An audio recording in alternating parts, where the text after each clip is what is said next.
Selanjutnya saya akan menjelaskan database yang digunakan pada aplikasi Sikren. Pada proses pengembangan aplikasi, kami menggunakan Laragon sebagai web server lokal dan MySQL sebagai sistem manajemen database. Sedangkan PHPMyAdmin digunakan untuk membuat serta mengelola database.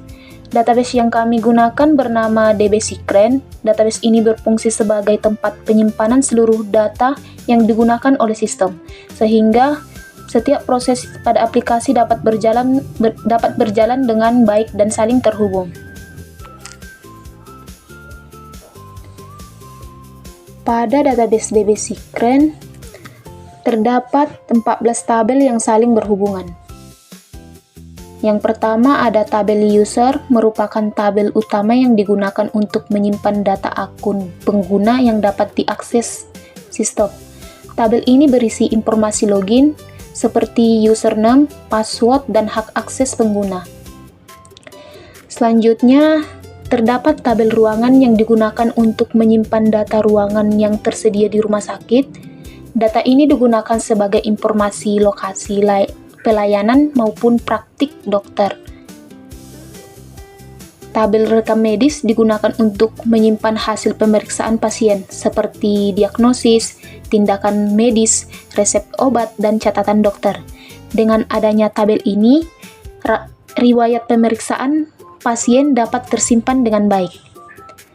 Tabel poli digunakan untuk menyimpan data poli atau layanan kesehatan yang tersedia di rumah sakit, seperti poli umum, poli anak, poli gigi, dan layanan lainnya.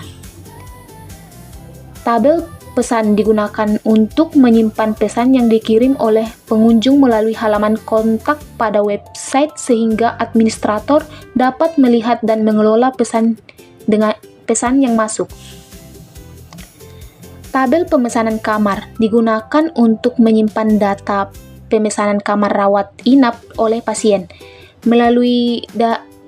mulai dari tanggal masuk, tanggal keluar, hingga status pemesanan.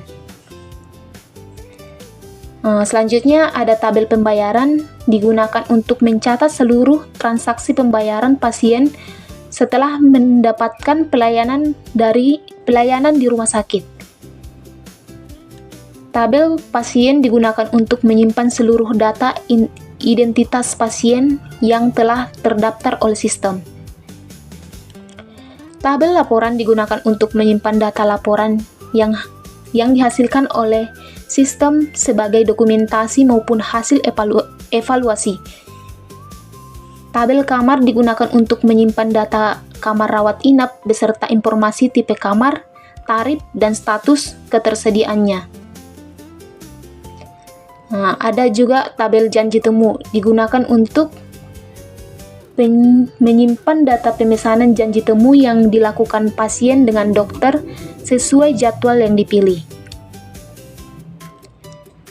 Tabel jadwal dokter digunakan untuk mengatur jadwal praktik dokter berdasarkan hari, jam praktik, serta poli tempat dokter bertugas. Tabel informasi digunakan untuk menyimpan berbagai informasi maupun artikel kesehatan yang ditampilkan pada halaman website agar dapat diakses oleh masyarakat. Tabel terakhir adalah dokter. Tabel ini digunakan untuk menyimpan seluruh informasi mengenai dokter, seperti nama dokter, spesialisasi, nomor SIP, nomor telepon, dan data pendukung lainnya yang digunakan dalam proses pelayanan. Secara keseluruhan, ke-14 tabel tersebut saling berhubungan dan mendukung proses kerja sistem Sikren. Melalui dari pengelolaan akun pengguna, data pasien, data dokter, jadwal praktik, pemesanan janji temu, rekam medis, pembayaran, hingga penyusunan laporan. Dengan struktur database ini, proses pengelolaan data menjadi lebih terorganisir, cepat, dan efisien. Setelah proses perancangan database selesai, tahap berikutnya adalah perancangan tampilan antarmuka pengguna Figma.